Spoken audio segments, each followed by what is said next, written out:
We're going to move on to our next speaker, and then after this, we are going to have our first networking break of the day. So if I could ask Anke to come up to the stage. Thank you. Please welcome Anke to the stage. Thank you. Thanks for being here. I think the lineup that Glenn and the team put together is quite amazing. So I know Sustainability Live is a newcomer to Climate Week, but very happy to be here and to have all of you joining us. I was asked for a keynote, so I'm not going to focus that much on ABB, but you will get a few bits and pieces. My name is Anke Hampel. I'm the Group Head of Sustainability at ABB. Not yet in the job for 2 years. I joined December 2022. I'm actually coming with a business background. And so we heard a lot about females being CSOs in the initial discussion. Not only this, I think we will see more and more CSOs actually coming with a business background. And for me, the transition has been a very interesting one, very fast learning. I'm coming from consumer goods. So what Tren was just talking about, I've worked for P&G, so I've been part of the same consumer goods forum that she was mentioning and driving actually the plastics recyclability. But then I shifted gears, and I'm now very proud to be part of ABB, which is at the heart of the energy transition. So we are driving energy security, energy efficiency, and the electrification, which means we are optimizing processes, decarbonizing, electrifying. And I'm very happy to be here with two colleagues. Happy to mention Alison, who is leading our health and safety and environmental organization in the US, and with Mike Umika, who is leading our energy efficiency movement. It's not ours. I got this wrong. So ABB has started the energy efficiency movement to actually share best practices, because as we will see in the following slide, it's actually key to what we have to deliver. A short word on the last 2 days. So I also joined the opening session of Sustainability Week on Sunday, and I was very impressed with actually the mission of its time. But as you can see here, I agree with the choice that the team here made. We must have a plan. This really came to life yesterday. I yesterday joined the World Business Council of Sustainable Development. We had a council meeting with 200 CEOs in the room. And we started off the day with Johan Rockström. Who doesn't know who knows Johan Rockström? Sorry. Okay, most people do. Okay. So Johan is one of these scientists who really is trying hard to visualize what the challenges are we are facing. And so he yesterday launched in the afternoon the annual Planet Health Check. So it's a new instrument. His credo is that if we provide business with the facts, the action will follow. At the same time, we haven't seen the action following as much as they should be. And so what he also was sharing is that for the ones who have seen the planetary boundaries, we have already breached 6 of the planetary boundaries. So this model comes from his institute, the Potsdam Institute of Climate Change. And we are actually at the verge of breaching a 7th planetary boundary, which is the ocean acidification. For the ones who are not so familiar with the carbon sinks, so the ocean is one of the most important carbon sinks we have, out of 3, actually. And the acidification levels are concerningly high, so that's one of the next challenges we're facing.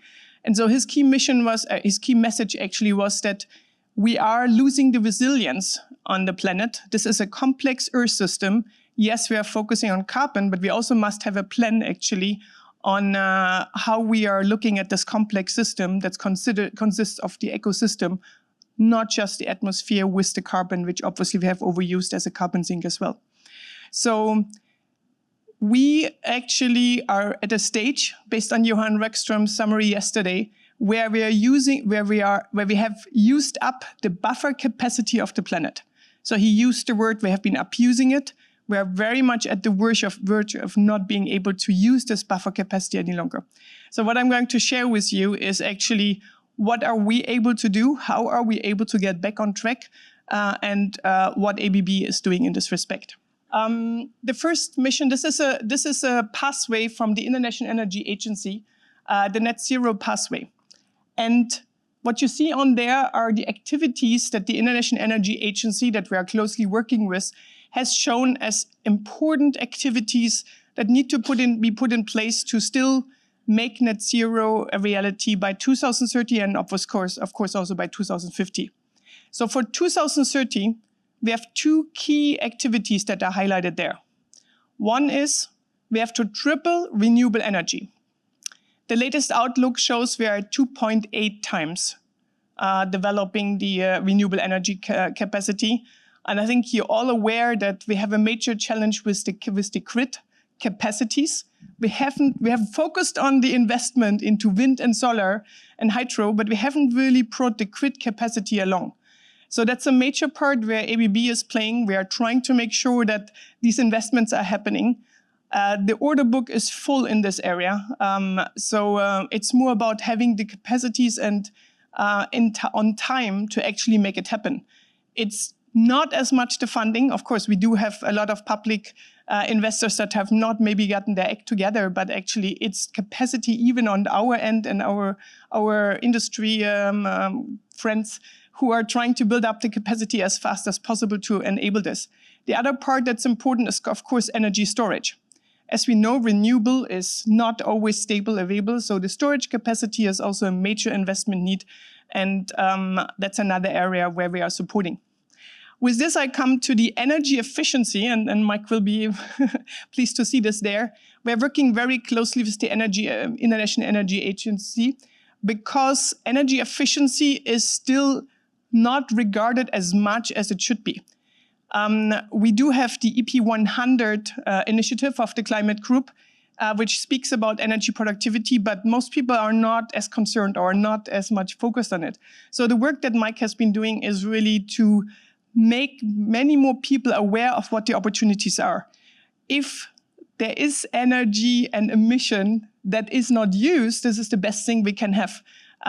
So making the things we have more efficient, and I will give you an example, is actually where we should be. You also see other opportunities there. We are talking about methane, and we're talking about hard-to-abate industry assets that actually need to be made net zero capable by 2030. And the reason is, if you think about some of these utility assets, many other assets, they have a lifetime from 30 plus years. So if we don't get our act together now, we will not manage to get to the net zero by 2050. So these are the actions for 2030. You also see the 2050 ones, and we see in there an important one, which is electrifying 50% of our energy use. And this energy use is actually something that I will speaking with in a moment. We have to think about how to produce also the energy that we need. And we all know that the energy demand right now with the data centers is increasing rapidly. So making energy used in the most efficient way is actually a very important parameter also for what we need to do by 2050. You also see there doubling of nuclear energy. There are lots of controversies on this. I talked to the climate group yesterday. RE100, which is one of the commitments we have as ABB, doesn't include nuclear today. So that's an interesting discussion we're having there. But we actually really think that the tripling of renewable energy by 2030 is the right thing to do. And that's what the commitment of RE100 actually represents. And then nuclear will continue playing an important role. And that's where we are. Things have shifted quite a lot versus the discussion we had a few years ago. It's just because the window of opportunity to actually focus on mitigations has closed. We cannot any longer focus only on mitigation. We're now at the point where we really have to focus on physical risks and on adaptation. So with this, I think it's clear what needs to be done. I thought it would be good to bring back this theme of primary energy fallacy. So that's one of a misconception that we have very widely. If we think about, and this is the graph in the middle, what energy use we had in the last couple of years and how the red graph there you see, how in this case photovoltaic and wind energy, renewable energy has been building up. you would think we are not going to make it. This is the use until 2023. This is primary use. And now we come to the graph on the left-hand side. Primary use, obviously, is primary energy need, is obviously something that we have on top of our minds, because then a lot of energy goes into losses and goes into transport, and transport losses, distribution losses. So the useful energy is 1/3 pretty much. And that's the usable energy we actually should be focusing on. So if you think about usable energy, which is this is the graph for fossil. If you take usable energy conversion for renewables, the efficiency is actually extremely high. We're at close to 90%.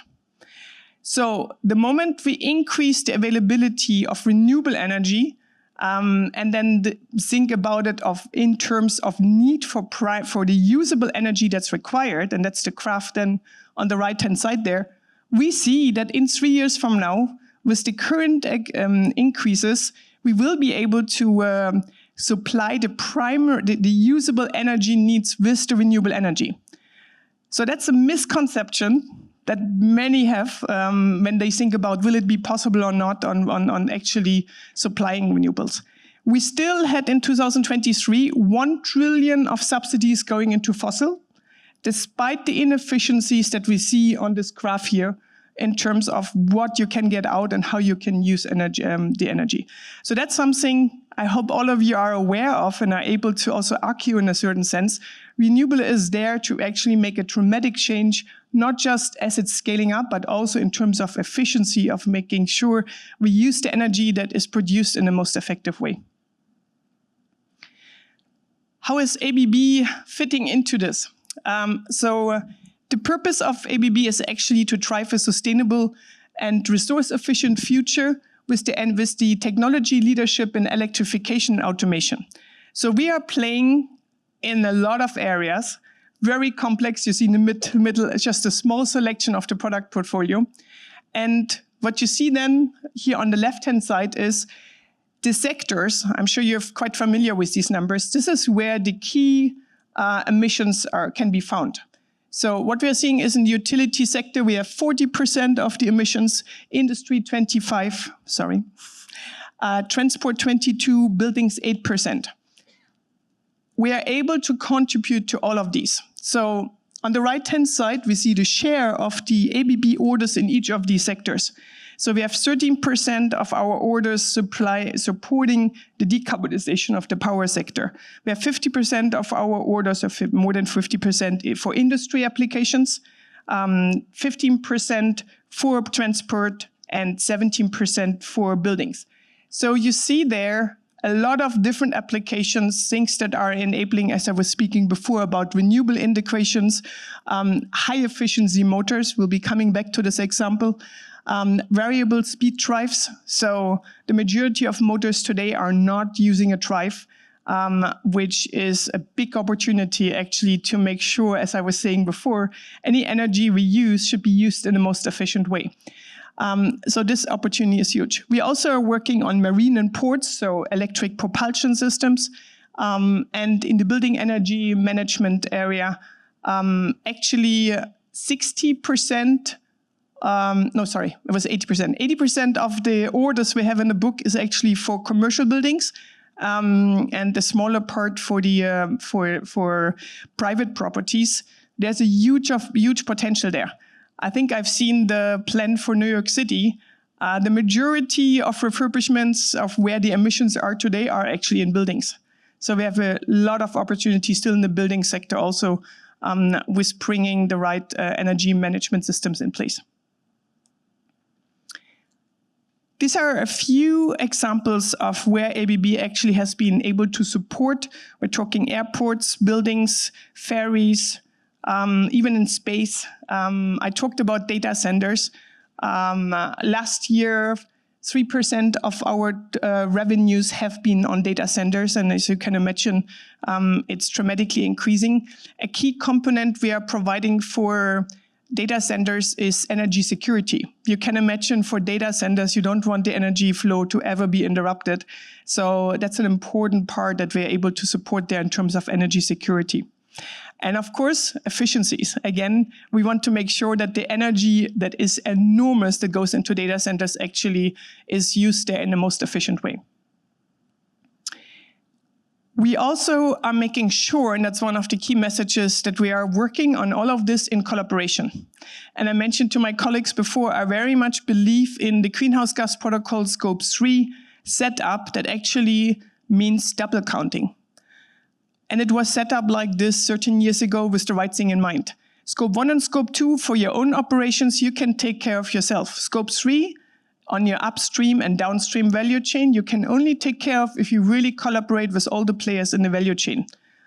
This double counting is consciously there because it requires collaboration. The solutions that are needed to drive the decarbonization that we all need will only work in collaboration. And that's really my message here. It's hard, you have to roll up your sleeves, but it's possible to do it in collaboration. Another interesting insight is that actually 45% of the world's electricity is used for motion. So motors that are driving in a certain way motion. But only 23% are having speed drives or variable drives in place. So there's a huge opportunity in terms of upgrading our the electrical motors with drives so that they are not running just flat out. I'm not a technical person, but I think you all can imagine if a motor is just running full speed up, it's wasting a lot of energy because it's not constantly used at this full capacity. So drives actually are helping us to modulate the motors to how much their energy and their motion that they're creating is needed at what point in time. So that's an important example actually of what the energy efficiency movement is trying to help us with, to understand better what opportunities we have there in terms of upgrading existing equipment. This is a beautiful example that I like. So in the Geneva area in Switzerland, we have the European Center for Nuclear Research, so-called CERN. And there is one of these huge hadron colliders that is being operated. And the energy that's being used there is 1.3 trillion kilowatt hours, I think. I got it right. And they actually engaged us for an energy efficiency audit. And they expected to find 10 to 15% energy efficiency opportunities. They found 17. And what we're talking about here is more than 600 motors that actually will be now upgraded, either with drives, either with maintenance, or even with a more efficient motor to really realize these opportunities. And this is a scientific center. These are, leading scientists. And still there you find these efficiencies. You would think that they really look at the state of the art and how energy efficiency can be managed. No way, they are also having opportunities. So this example shows me that we have many, many more opportunities there to work on energy efficiency as we talked before. A short insight into ABB. What you see here actually is the greenhouse gas protocol. I talked about this before. So you see scope 1, scope 2, your own operation, and scope 3. The greenhouse gas protocol describes categories.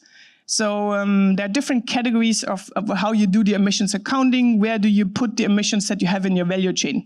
It's relatively easy for what you do for your own operations. As a company, we have reached 94% renewable energy by the end of 23. So that's great. We also have delivered a 76% reduction of our scope 1 and scope 2 by the end of 23. And we are in one of our business already beyond our commitment for 2013, which was an 80% reduction. But the challenge is in scope 3, as for most companies. And listening to Trent before, and majority of companies The so-called Scope 3, so the value chain emissions, for the majority of companies like the Walmarts of this world, is more than 70%, sometimes even 90% in their upstream supply chain. So when we saw trend from Colgate-Palmolive showing us that they're working with the suppliers, that's the key opportunity for the majority of companies. ABB is different. The red bar at the bottom there shows you 96% of the emissions of ABB, total emissions, are in a category that's called use of products sold. This means the emissions are happening when our customers are using our products. So if our customers are not having access to clean energy, our emissions will not reduce. We actually will be reporting for 24 an increase in our emissions, despite having set, as I will show you in a moment, our net zero targets. That's something we simulated before. The greening of the grid is essential for us to reduce our Scope 3 emissions. And that's quite unique, and not a lot of people have woken up to this kind of fact. It also is linked to the fact that we are #1 in electrical motors. We are driving electrification. And so the greenhouse gas protocol, in this case, doesn't really provide for in my mind, right emissions accounting when you are doing the right thing. We are selling electrical motors, we are electrifying, and we are extending lifetime of our products. All of this is increasing emissions. So that's an insight not too many are aware of. The greenhouse gas protocol is being reworked as we speak. They yesterday had their inaugurational new steering committee getting together. So let's see whether they will address this one. We will keep going on what we are doing. We know we're doing the right thing despite our emissions going up. Nevertheless, we of course want to be demonstrating that we can reduce category 11 emissions. And these are these 96% that I just showed you. So these are four areas that we see are required to actually focus on our emissions there. And I think it applies to many of you that will also benefit from this. Again, it's all about collaboration. The decarbonization of the grid, I talked about this. The storage capabilities is going to be the biggest lever. We also think that the innovation that we are driving, and here we come to the latest, most efficient motors, so the latest class that we are expecting to be officially mentioned will be so-called IE6 class. So that's an efficiency class for electrical motors. Not yet in the market, but the product is ready. And we're looking forward for the classification to become public and for the companies actually to be able to invest in the most efficient motors that are there. The same I talked about the drives before. We do have motors that have integrated variable speed drives, so that's another opportunity of how we can actually make the innovation count. I also show there the Dynafine. So you know that in the maritime shipping industry, we have a lot of opportunities to decarbonize. This is a propulsion system that helps for huge ships to be reducing their maneuver time in port close to 90%. So that's an opportunity where we have also been able to support an industry, heavy to abate industry, to decarbonize. And we are continuing, of course, with this effort. The third point we are showing here is regulation. And it's interesting, we keep hearing, I was in a session yesterday with the German Ministry of Economy and Climate Change, and they said pretty much the national decarbonization contributions, so the NDCs, that will be due for the next COP. So countries need to say how much they're going to decarbonize. The ministry was saying it's up to us to formulate what the target is for our country, and then it's up to you in the business to actually make sure that it's delivered. I raised my hand and I said, I think there's collaboration needed, because we have seen legislation, or we're lacking legislation in many areas, and I'm just going to pick one, circularity. We heard about this before. Today we have an issue that if as a company I want to make sure I have closed loop operations, I'm not able to transport the waste. In most regulations, most countries, this is not possible. I have to engage a third party to do so. That's one of the examples where we definitely need to collaborate with governments and really drive change there. And so for this, the Global Circularity Protocol that will be launched at COP30 next year will actually have policy recommendations included for countries to actually bring this to life as fast as possible. So regulation is very important to make sure that customers move to these more efficient products. We are not going to make it on our own. We are, of course, driving a lot of education with our customers to show them the business case, to explain to them why it makes sense and what the return on investment is, which is normally, once you understand, it really makes a lot of sense to go for a more efficient motor than going for the lower cost motor. And then, of course, we need to make sure that our customers are living up to their own commitments. Most companies have made commitments, and we have been saying it's time to have a plan to actually bring them to life. So these are conversations that we enjoy having with our customers as well, to understand what are they doing, how are they trying to decrease their emissions when they use our products. And with this also we are able to tap into our wide product portfolio. Actually, these conversations for us are value creation opportunities. They are not just decarbonizing, but we actually can help each other with building management systems and others to support each other of what can be done to jointly reduce. These are the net zero targets we talked about, so I'm very proud we got them validated in June this year. At a time when many companies go for greenwashing, we committed our targets. We know it's not hard, as I was showing. We show it is hard. Sorry. We will have a very big challenge actually to reduce these emissions by 25% by 2030. So these are the value chain emissions I talked about, 96% with our customers. So that's something that was recognized, obviously, also. We just managed to get on a CDP A list for 2023. We also got now a AAA rating with MSCI. So the rating agencies are really appreciating the commitment we have made, and I look forward to also show the progress we will be able to make. Oh, I didn't talk about one thing that you saw on there, avoided emissions. For the ones who are not familiar with the concept, it's very important for us. So we also have an ambition to avoid emissions for our customers, as I was explaining before. But this is not part of the greenhouse gas protocol. So people historically have been calling this scope 4. Don't do so. You know, this kind of implies that it's part of the greenhouse gas protocol. No, they are avoided emissions. There is a guidance from the World Business Council of how to credibly report on them. That's what we have done. We used a lot of due diligence to really make sure we report and talk about them in the most credible way.